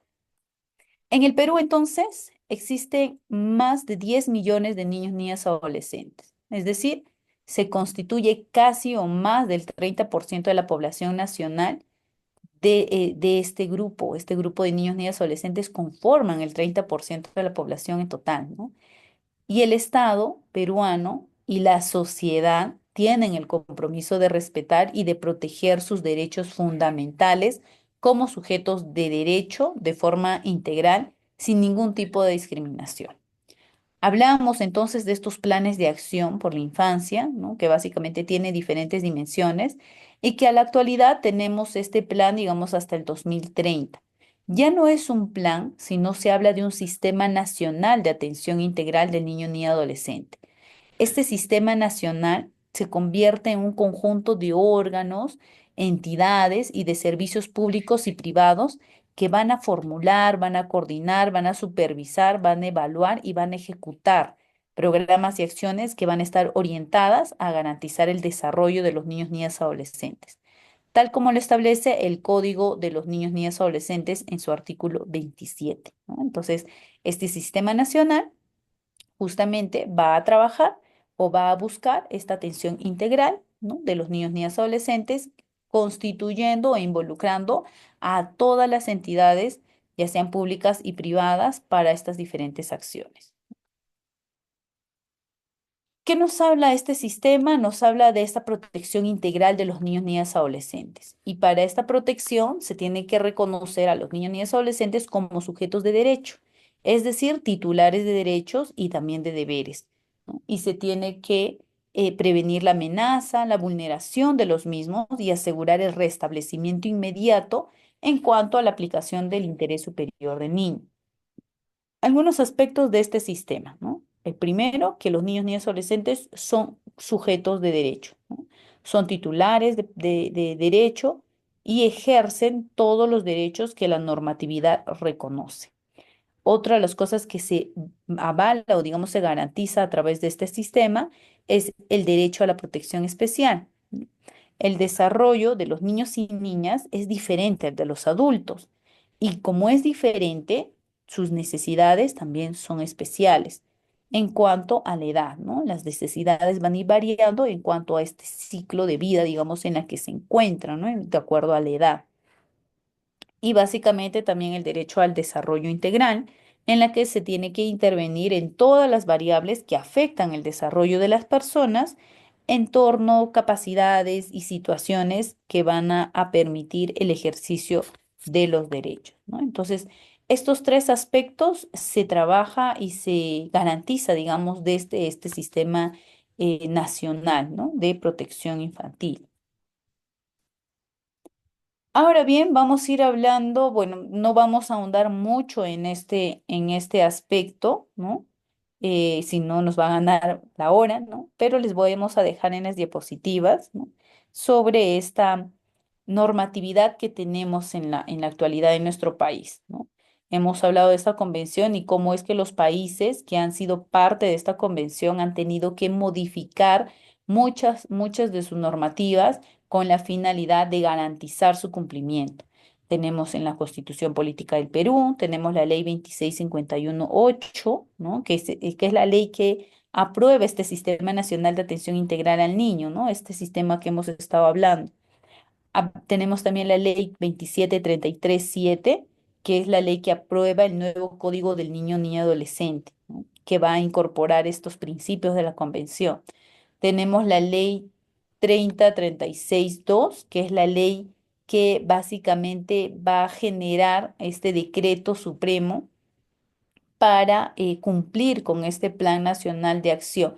Este plan o llamado PANIA, ¿no? Este plan en realidad ya culminó, ¿no? Ya culminó en el 2021 y a raíz de eso es que nace nuestro sistema nacional. Bueno, la ley 30364, que es para prevenir, sancionar y erradicar la violencia contra las mujeres y los integrantes del grupo familiar, ¿no? Donde se establece esta atención especial, ¿no? y de protección a los niños, niñas, adolescentes, ¿no? Por ser personas, digamos, en situación de vulnerabilidad. Tenemos la ley 30466, ¿no? Que básicamente va a garantizar este interés superior del niño, ¿no?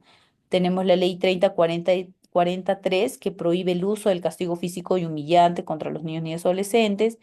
El decreto legislativo 1297, que lo vamos a ahondar un poco más adelante y el decreto legislativo 1377, ¿no? Entonces, todas estas leyes lo tenemos a nivel nacional, que como ya les comenté, lo van a tener en las diapositivas. Ahora bien, cuando hablamos de derechos, ¿no? Hablamos también del derecho como una herramienta de intervención. Y esto es importante conocerlo. Hemos hablado todo de este tema de la convención, de los principios, porque se convierte en uno de nuestros enfoques de intervención como profesionales, ¿no? Se establece el marco y orienta el desarrollo de acciones para poder cumplir con los derechos humanos de los niños, niñas y adolescentes. Asimismo, cuando basamos nuestra intervención en este enfoque, vamos a orientar a la promoción y protección de los derechos de los niños, niñas y adolescentes mediante acciones concretas de políticas públicas, ¿no? que van a tener que materializarse en cuanto a sus derechos, ¿no? Es decir, vamos a empezar a atender una atención, digamos, especial a quienes son víctimas de discriminación, de desigualdad, de exclusión social, ¿no? Como por ejemplo las poblaciones también que han sido históricamente excluidas, ¿no? Por ejemplo, las personas o la población indígena, migrante, discapacidad, la comunidad, ¿no? La población que está en situación de pobreza, privado de su medio familiar, privados de la libertad, entre otros. Las principales características de este enfoque del derechos de la niñez, ¿no? De acuerdo al UNICEF, es el que se reconoce que los niños, niñas y adolescentes son sujetos de derecho y también son actores sociales. Estos actores sociales que pueden intervenir mediante el ejercicio de su derecho a la participación en todos los espacios de interacción o de interrelación social. Asimismo, los niños, niñas y adolescentes son vistos como protagonistas de su propio desarrollo y se va a requerir promover activamente el desarrollo de sus capacidades y la entrega de información adecuada para que ellos sean sujetos activos en la exigibilidad de sus derechos. El Estado va a ser el garante y responsable de los derechos de los niños, niñas y adolescentes mediante la disposición de todo el poder público y finalmente, también los niños, niñas y adolescentes van a ser sujetos de derecho y puede y deben exigir el cumplimiento de los mismos, para lo cual el Estado debe disponer de los mecanismos apropiados para ello. Entonces, cuando trabajemos o intervengamos bajo este enfoque de derechos, vamos a reconocer estos aspectos, ¿no? Vamos a reconocer estas características. ¿Por qué es importante atender a la infancia?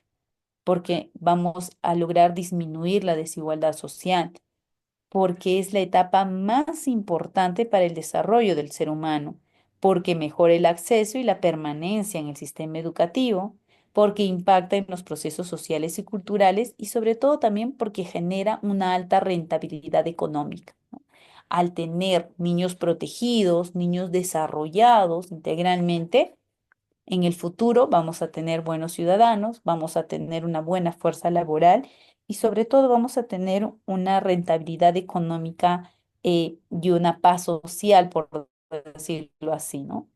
En la que vamos a ir viendo, digamos, que estas futuras generaciones van a ir generando cambios sociales en nuestra sociedad, ¿no?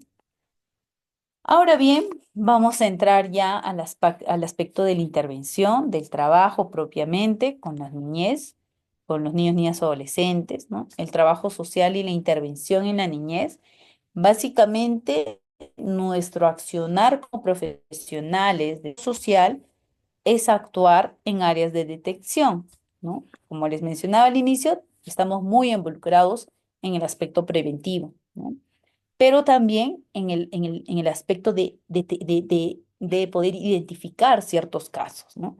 Por ejemplo, casos de maltrato infantil, casos de abuso sexual, casos de problemas sociofamiliares o de desarrollo, y también de prevenir situaciones de vulnerabilidad o de riesgo de exclusión social o riesgo de desprotección, ¿no? Además, nos vamos a ocupar por lo general de facilitar esta integración de los niños en su comunidad también, ¿no? Que tiene que ver con el derecho a la participación. Entonces, estos son algunos aspectos importantes cuando hablamos de intervención: detección, prevención e integración. ¿Cuáles son las funciones entonces del trabajo social con la niñez? Lo primero es comprender el tema de la detención, ¿no? Que es una tarea primordial que tenemos los profesionales del trabajo social, ya que es esta capacidad de detectar que se está produciendo una situación de riesgo social para los menores con el fin de poder intervenir antes de que se agrave, ¿no? Es decir, hay que ser, digamos, vamos a tener que ir aplicando ciertas técnicas, desde las visitas y otras técnicas que lo vamos a ver también, para poder detener o para poder identificar si existen estos casos de vulneración o de situaciones de riesgo, ¿no? Otra de las funciones que podemos realizar o que se realiza con la niñez es la mediación intercultural, ¿no? Por ejemplo, bajo el enfoque intercultural, los niños y niñas muchas veces para integrarse a la sociedad tienen ciertas dificultades, ¿no? Por el idioma, por las diferencias culturales, incluso por la interrelación que se tiene o la cohibición en muchos casos, ¿no? Por la crianza que han tenido. Entonces, es una de nuestras funciones también facilitar ese camino. La derivación, que es otra de las funciones que realizamos, que tiene que ver básicamente con las funciones o los recursos que tenemos como profesionales y como institución en la que podamos trabajar, ¿no? em, con estos recursos que a veces pueden ser limitados y tenemos que pasar a otros ámbitos, ¿no? Como por ejemplo a situaciones más o ámbitos más sanitarios o psicológicos, ¿no? Que también encontramos, por ejemplo, las víctimas de abuso sexual, ¿no? A niños de víctimas de abuso sexual podemos dar la contención social, el tema del acompañamiento, el reporte, pero tal vez la recuperación tiene que ver con aspectos más psicológicos, ¿no? Entonces tiene que ver también con esta de las funciones que es la derivación.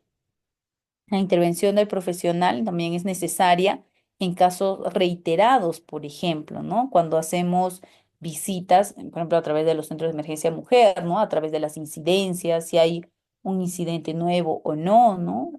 Si es una situación de riesgo y pasa a una situación de desprotección, básicamente nosotros como profesionales lo podemos reportar, ¿no? También hay el seguimiento de casos graves, ¿no? Que es la intervención en casos graves en los que estén implicados menores de edad, ¿no? Como maltrato, violencia, el desamparo, negligencia, ¿no? La negligencia, digamos, económica, emocional, cuando hay problemas de alcoholismo u otros problemas que hay en las familias. Y finalmente también tenemos la función de la evaluación, ¿no?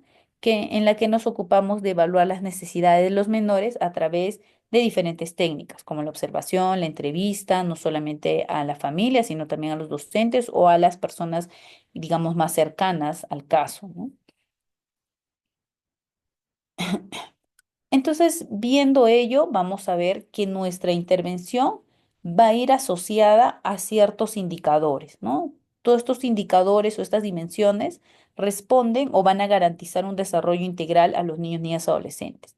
En el tema del cuidado, ¿no? Del cuidado, uy, no puedo ver, a ver, un ratito, por favor, se me salió la pantalla. Ahorita voy a volver a compartirlo. Ahora sí. Bueno, en el tema de estas dimensiones, por ejemplo, podemos encontrar que tiene que ver con el cuidado, ¿no? El cuidado en cuanto a las redes de apoyo, al cuidado parental, a las obligaciones de los padres, que es algo que podemos trabajar como profesionales del trabajo social. También tiene que ver con el sustento, que tiene que ver con el estado del empleo, el ingreso del hogar, porque es necesario también la parte económica, ¿no? La seguridad alimentaria, que tiene que ver con la alimentación, el alojamiento, vivienda, que es la estabilidad, las condiciones de vida, la educación y habilidades, ¿no? Que tiene que ver con la asistencia, el desempeño, la empleabilidad, la protección e inclusión social, que es el de proteger justamente frente a casos de abuso, de explotación, de discriminación, de identidad, ¿no? Identidad legal, entre otros. La salud física, el bienestar social y emocional, que tiene que ver con el comportamiento social, el autoestima, el desarrollo psicosocial, el uso de drogas o alcohol, ¿no? Diferentes, digamos, indicadores de riesgo que podríamos encontrar en la familia, ¿no? Recordemos que cada niña y niño pertenece a una familia y crece con amor, respeto y seguridad. Eso es lo adecuado, ¿no? Eso es lo que queremos como profesionales y eso es lo que necesitan los niños y las niñas, ¿no? Pero lastimosamente encontramos casos en las que no se cumple ello, ¿no? Y por eso es que tenemos políticas públicas en materia de infancia y de adolescencia, en las que el Estado va a estar orientada a la protección o la intervención del Estado va a estar orientada a la protección de los niños y niñas adolescentes sin diferenciación ni distinción alguna y que va a responder a ciertas necesidades para su desarrollo integral. ¿Cuáles son estas necesidades, no? Vamos a encontrar políticas públicas universales, como por ejemplo el Estado tiene políticas para buscar la atención oportuna durante la gestación, el parto y el periodo neonatal, ¿no? Esto responde a, por ejemplo, el derecho a la vida, ¿no? Que es la supervivencia. También tenemos la atención de salud de calidad, el acceso a una educación de calidad y la identidad, la nutrición, el buen trato que tiene que ver directamente con la violencia, ¿no? También tenemos políticas públicas en infancia y adolescencia que van a ir focalizadas, ¿no? Por ejemplo, las políticas públicas universales podemos encontrar que es, digamos, para beneficio de todos los niños, niños y adolescentes. Pero cuando hablamos de focalizadas, por ejemplo, podemos encontrar a las niñas, niños y adolescentes que están involucrados en una situación específica que no les permiten el ejercicio de sus derechos, como por ejemplo los niños, niñas y adolescentes que están en situación de riesgo o en situación de desprotección, es decir, tal vez ya están dentro de una medida de protección, como por ejemplo un acogimiento residencial, ¿no? Y bueno, también es importante como profesionales ver el tema de la intervención comunitaria, ¿no? Trabajamos en el tema de la prevención y es necesario ver, porque recordemos que el tema de los derechos de los niños tiene que ser garantizados por la comunidad y el Estado. Y es necesario trabajar con las comunidades para poder justamente prevenir casos de riesgo, de desprotección o de vulneración de derechos de los niños, niñas, adolescentes. Esta parte, digamos, de la intervención comunitaria no lo vamos a ahondar mucho porque vamos a trabajar. Uy, le he dejado de compartir, creo. A ver, un ratito voy a compartirlo nuevamente porque vamos a entrar ujú, a conocer un poco más de de la intervención y de la protección propiamente. Este es un ejemplo de integralidad cuando hablamos de la atención de los niños, niñas, adolescentes. Recordemos que el niño ni adolescente no es un ente aislado, sino que pertenece a todo un sistema. Y en nuestro país tenemos una serie de instituciones que trabajan en este aspecto o en esta protección, ¿no? Un ejemplo de caso, tenemos, digamos, una madre soltera que tiene un niño de un año y que esta madre, digamos, no ha terminado la escuela, ¿no? Es una madre adolescente con un menor de un año. ¿Qué podemos hacer según nuestra función de gestión, ¿no?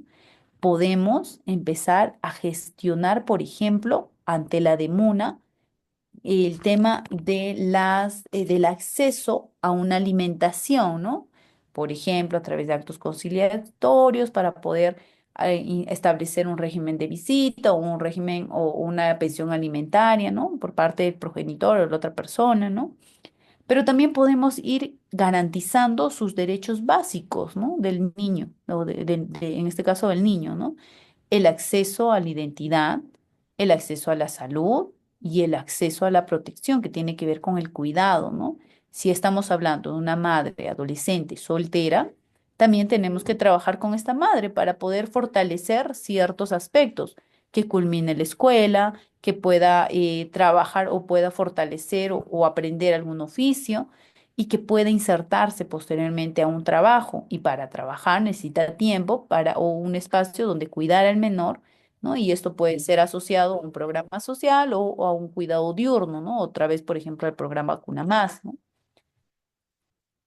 Ahora bien, es importante comprender que al trabajar con niños, niñas, adolescentes, no hablamos solamente de un espacio pequeño, sino hablamos de toda una comunidad que se integra y que trabaja y que tiene que garantizar los derechos, ¿no? Podemos hablar de las familias, operadores locales, líderes comunitarios u otros proveedores de servicio. Ahora, para ir avanzando, ¿no? Vamos a hablar sobre este decreto, ¿no? Este decreto 1297, que es el decreto legislativo para la protección de niños, niñas y adolescentes sin cuidados parentales o en riesgo de perderlos.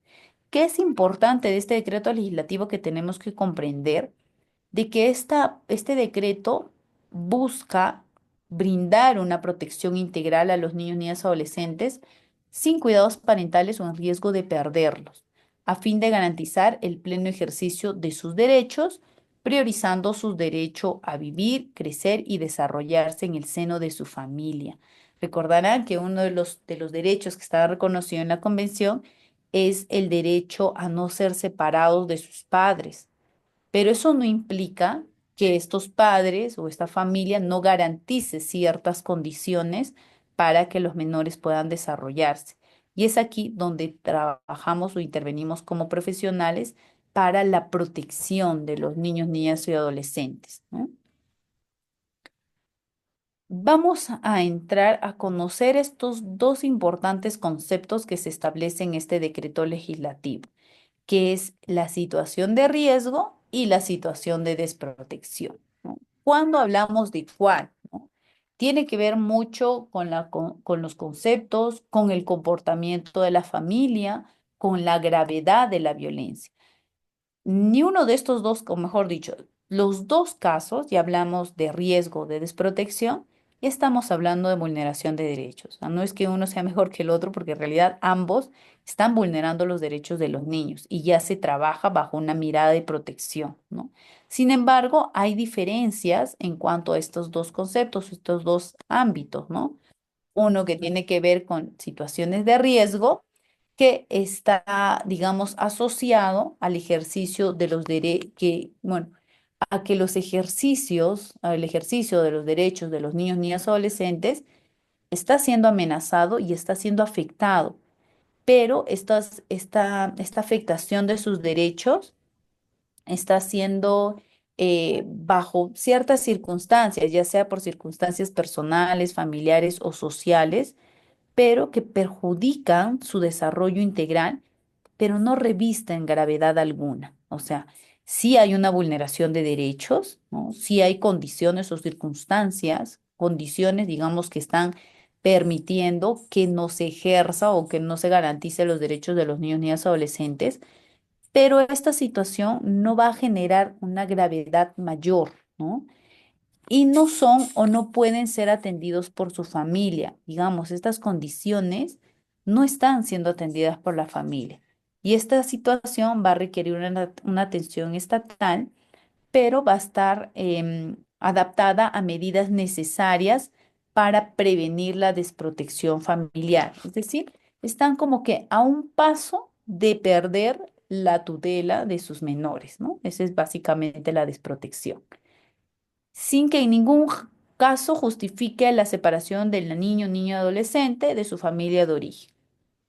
Ya como lo mencionaba, tiene que ver con un tema ya de vulneración, pero que esta vulneración no va a revestir una consecuencia grave para el niño, ¿no? Y que todavía existen formas a través de la intervención profesional de remover estos factores de riesgo o estas circunstancias que han generado que este niño no pueda ejercer o no pueda gozar de sus derechos. Ejemplo, la violencia física o psicológica en agravio del niño ni adolescente que no constituye una situación grave de acuerdo a la tabla de valoración. Vamos a abrir también más adelante un modelito de la tabla, ¿no? Un ejercicio rápido. Aquí también podemos encontrar situaciones como la deserción escolar, el ausentismo esporádico o el abandono escolar sin razón justificada. Esto ya es un atentado, digamos, contra sus derechos, ¿no? Que es el acceso a la educación. También podemos hablar de la incapacidad o imposibilidad de controlar situaciones conductuales de la niña ni adolescente. Sobre todo esto sucede mucho en los adolescentes, ¿no? Que pueden llevar a una situación de desprotección porque puede generar un peligro para la misma adolescente, es decir, puede generarse un daño o también puede generar un daño a terceras personas, sobre todo en estas conductas de riesgo, ¿no? Que podemos encontrar. También podemos encontrar casos de descuido o de negligencia que ponen en riesgo leve el desarrollo integral de la niña o niño adolescente de acuerdo a la tabla de valoración. También podemos encontrar acá el trabajo infantil en situación de calle, ¿no? Y otras circunstancias que no revisten gravedad o que perjudiquen el desarrollo integral del niño o niña adolescente, ¿no? Si bien hay un tema de vulneración, pero todavía hay la opción de que a través de la intervención profesional se pueda remover estas circunstancias y continuar y dejar, digamos, que el niño siga creciendo en su familia, ¿no? Por el otro lado, en cambio, las situaciones de desprotección propiamente, ya se habla de un grave o de un daño grave en cuanto a su desarrollo integral, ¿no? Una situación de desprotección tiene carácter provisional e implica la separación temporal de la niña, niño, adolescente de su familia para su protección.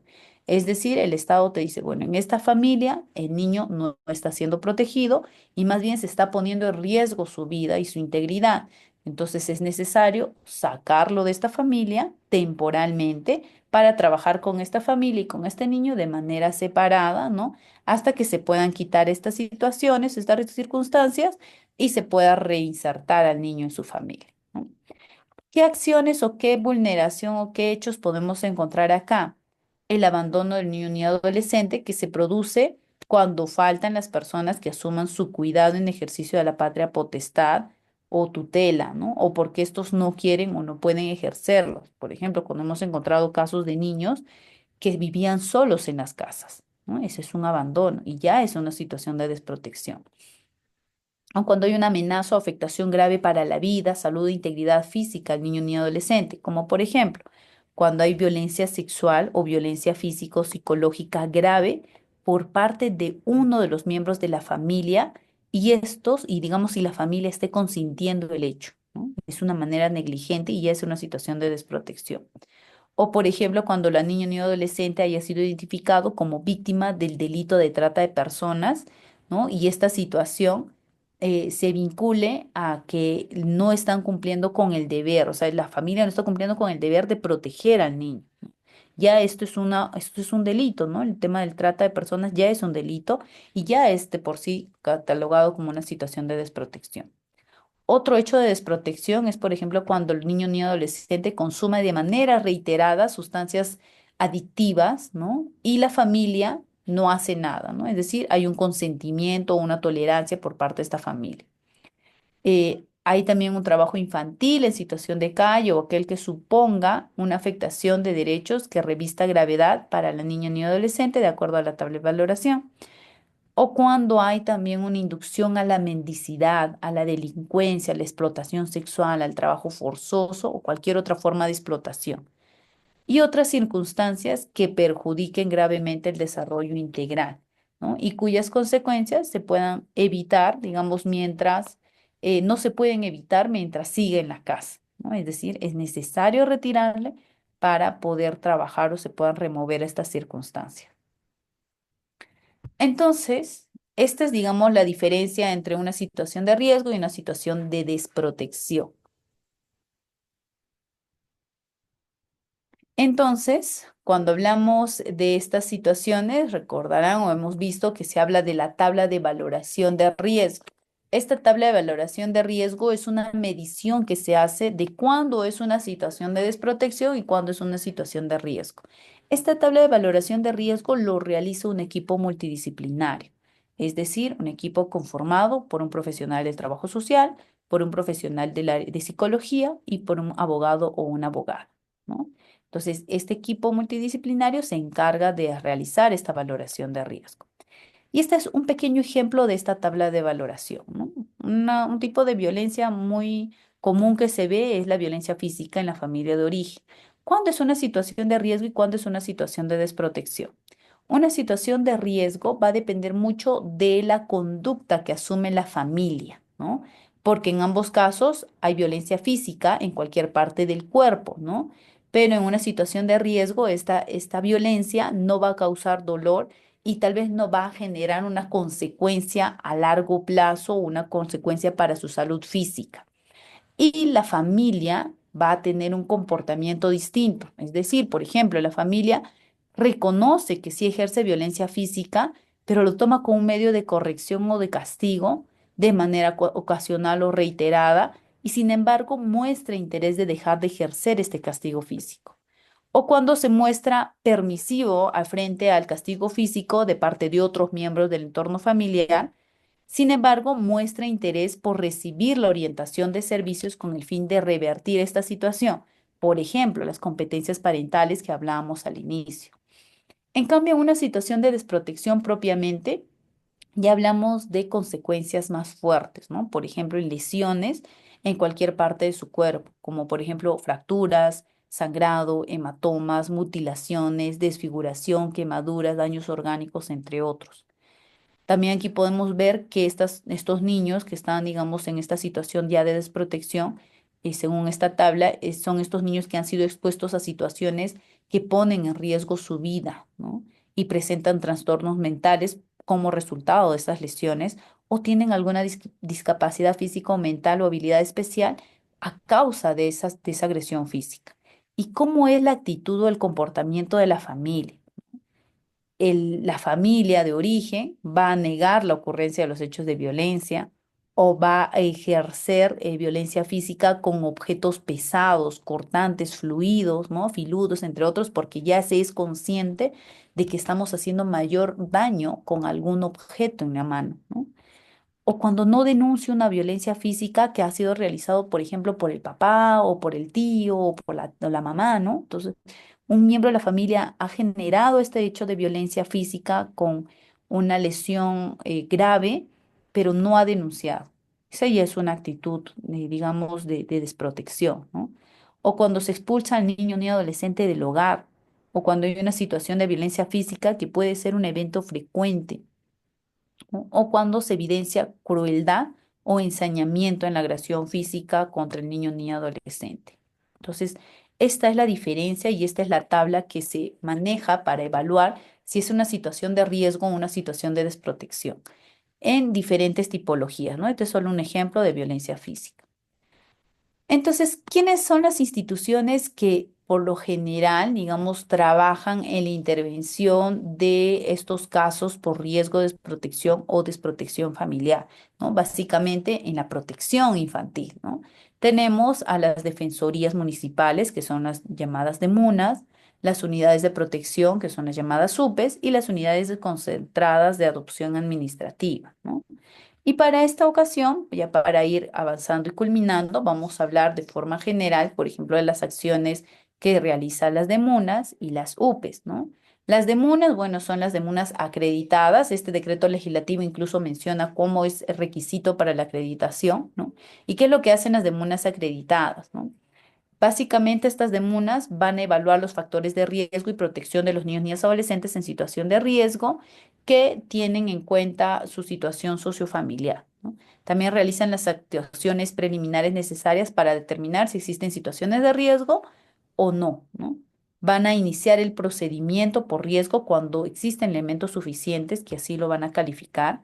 Se va a dirigir el procedimiento por riesgo, se declara la situación de riesgo provisional y se dispone la o las medidas de protección por riesgo. Aquí también se trabaja el plan de trabajo individual, que dicho sea de paso, es importante realizarlo con la participación del menor, ¿no? Se realiza el seguimiento al cumplimiento de las medidas de protección en la implementación del plan de trabajo individual. Es decir, las demunas atienden los casos que son catalogados como casos de riesgo, ¿no? De riesgo de desprotección. Por otro lado, ¿no? Bueno, estas son algunas otras funciones que tiene, ¿no? Y quienes integran las demunas es el equipo interdisciplinario, ¿no? Que está conformado por el trabajador social o trabajadora social, psicólogo, psicóloga y el abogado o abogada, ¿no? Y este equipo es el responsable de evaluar la situación sociofamiliar en casos de riesgo, así como de elaborar, implementar y realizar el seguimiento del plan de trabajo individual y las medidas de protección. Por otro lado, tenemos a las UPEs, ¿no? A las UPEs, que básicamente ya actúan en situaciones de desprotección familiar, ¿no? Ellos son quienes inician y dirigen el procedimiento por desprotección, evalúan los factores de riesgo, brindan atención inmediata a los niños, niñas y adolescentes que son trasladados a la UPE, disponen de medidas de protección provisional y modifican las declaradas, ¿no?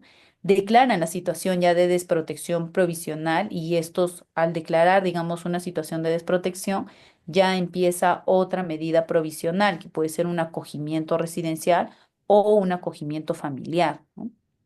Es decir, con una familia extensa, ¿no? Y lleva a cabo diligencias de procedimiento establecidos en este decreto legislativo, realiza los seguimientos al cumplimiento de las medidas de protección, ¿no? Y solicita el pronunciamiento judicial, de la declaración de la desprotección familiar o provisional, ¿no? En las UPEs también se cuenta con un equipo multidisciplinario que también están los profesionales del trabajo social.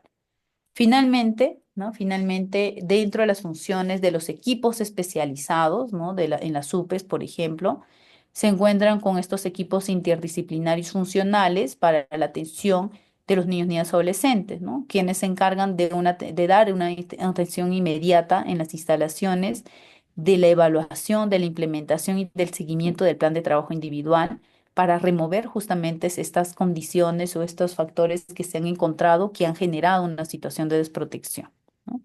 Y en general también se desarrollan las diferentes etapas de procedimiento que están establecidos en este decreto legislativo 1297, ¿no? Y bueno, hemos llegado casi al final, ¿no?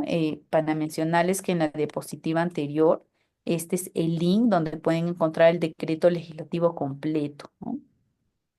Y básicamente lo que realiza el profesional del trabajo social en estos servicios o en estas instituciones es el de favorecer la detención y prevención del maltrato infantil y facilitar herramientas para la intervención con familias, el acceso a los recursos dirigidos a la prevención y tratamiento. Asimismo, también el profesional del trabajo social en la protección infantil brinda asesorías técnicas, ¿no? En cuanto a la identificación, evaluación, selección, derivación, implementación y seguimiento a los niños, niñas, adolescentes.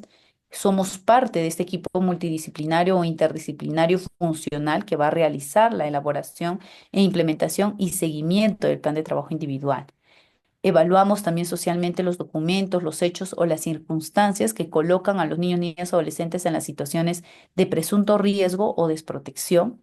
Evaluamos socialmente a las familias de origen o a la familia extensa en presunto estado de desprotección. Básicamente a estas familias de los niños que están en estos estados de desprotección o de riesgo.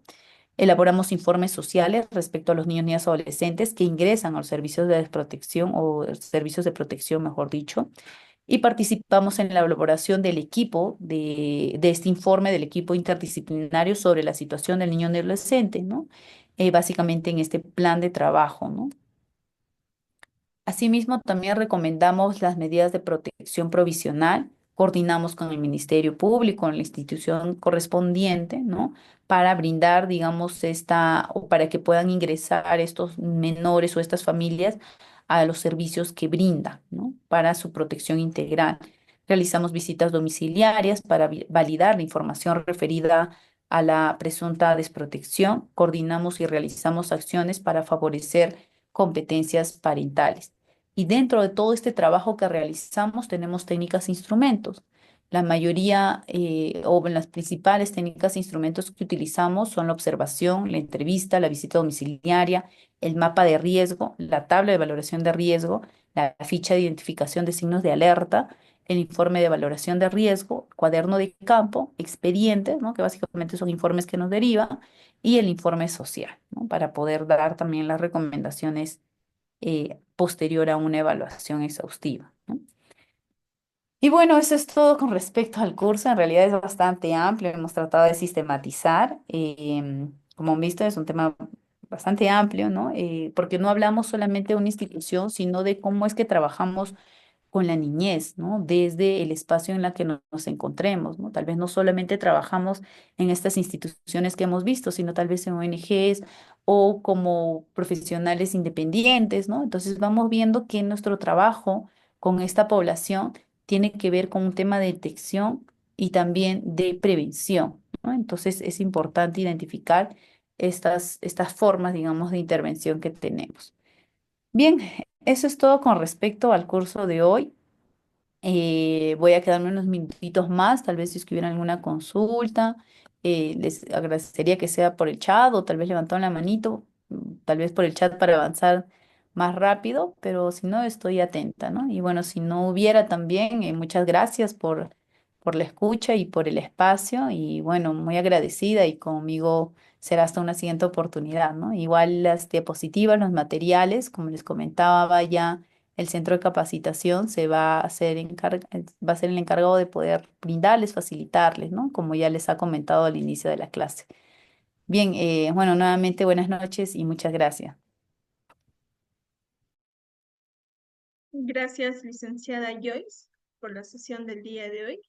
Muchísimas felicitaciones por esta excelente ponencia y dado que no hay más preguntas de la sesión de hoy, estaremos culminando la sesión y como usted comenta, nos estaremos viendo en nuestra próxima oportunidad en un próximo evento académico. Muy buenas noches, estimada licenciada. Buenas noches, buenas noches.